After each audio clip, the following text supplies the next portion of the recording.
Hi, thank you so much for your question. So we are given this, okay? The integral of negative 4 times x squared minus x to the fourth power plus 5 from negative 1 to 1, okay, with respect to x. So now your question is, why is this not a symmetric function? Okay, so I can first help you to integrate it, okay? So we can use a fundamental theorem of calculus. So we have negative 4 over 3 x cubed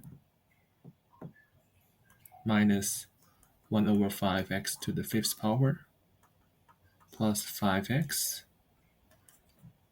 from negative 1 to 1, okay?